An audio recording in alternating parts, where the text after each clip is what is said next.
Welcome back to Camping Adventures. I'm Jim Graham. On our last video we talked about setting up ridge lines and everything. Please go back and review that. Today we're going to be showing tarp setup. I've got two set up, so let's get started.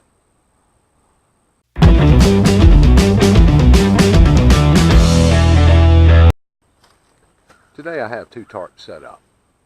One is a dining fly, one as a hammock cover. And these are going to give you a couple of options. Now the tarps that I'm using are 10 foot by 13 foot. They've got plenty of tie out, so I have a lot of options in setup. But in this process, I have them set up very simply as A-frames. And I like the setup. It gives me a lot of room, a lot of air movement. So let's get started and show you those real quick. Now the dining fly I have set up 10 by 13. It's just a simple A-frame. It's strung up a little bit above head high. It gives you a 10 by 13 footprint underneath, keeps you dry. So it's your foul weather living room. It's also your camp kitchen. Quite a bit of space. Setup is very simple. If you have trees that you can string out to, use the trees. If in some cases the trees aren't perfectly set up for that, look around. See if there are limbs on the ground that you can use to act as a faux tree. So you attach to that limb and then stake that to the ground. I've done the same. I've done that twice in this setup, and I'll show you those. First one's going to be right here at the junction point between the two tarps. My dining fly behind me and my hammock fly, right there to the right. So right here in the center, I've used a stick that's just a basic stick I found laying on the ground. I connected both tarps to that. Then I ran a secondary line down to the ground and tensioned it. So it's, staked out. It's not going to wobble, and it's holding both tarps perfectly well. Now, over here on the other side, I did the same thing, but I used a single limb that I found. And in that process, basically, I came right off of the tarp, straight to the limb.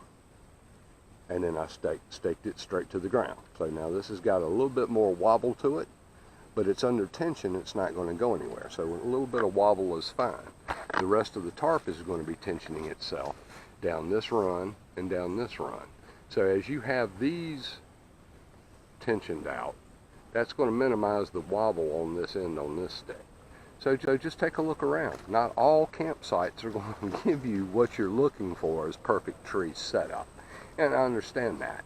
So be willing to look around and play with it. And to do that, you just need to get out in the woods and start playing with your tarp. Go by Lowe's, Home Depot, pick up a cheap tarp, get some rope, go out and start setting them up.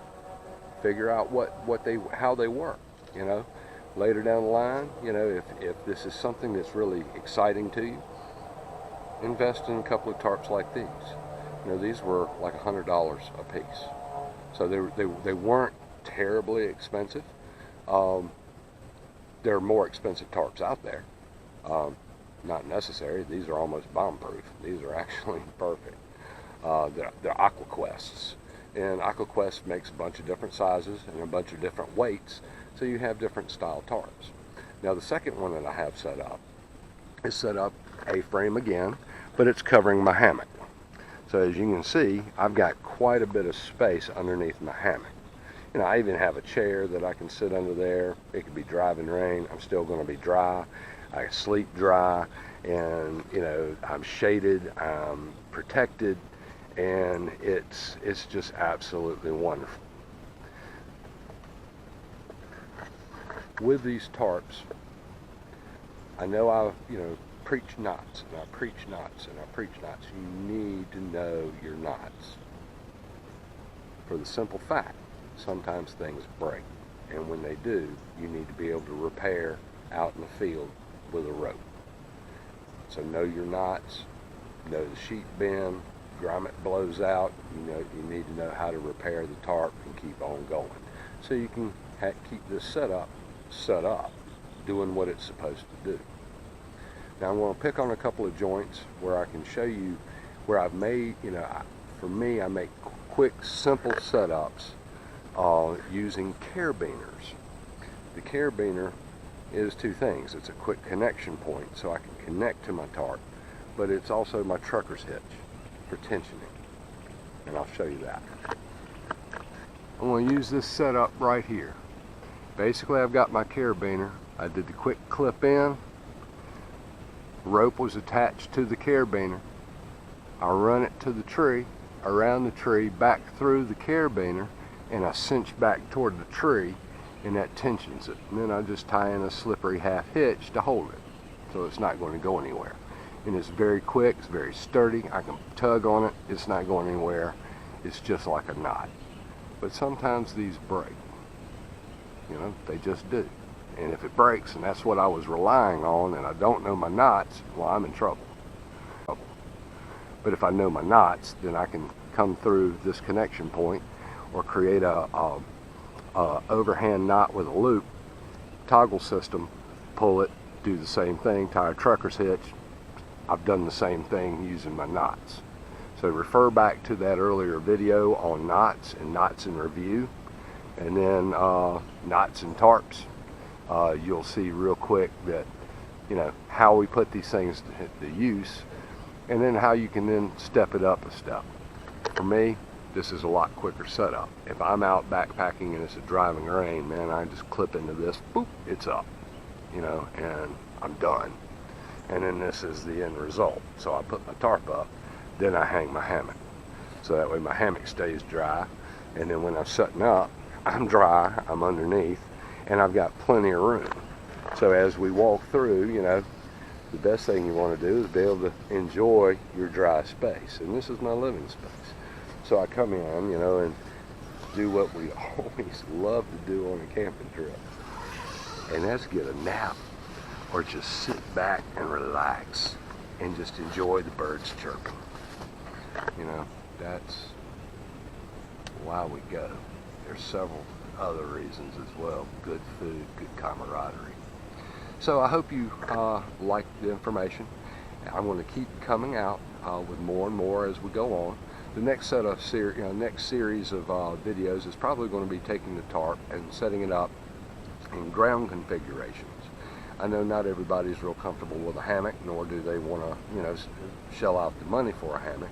Although hammocks are getting more and more reasonable. 50 bucks, 60 bucks, you can have a nice hammock, such as the one I'm sitting in. You can spend more, but not necessary.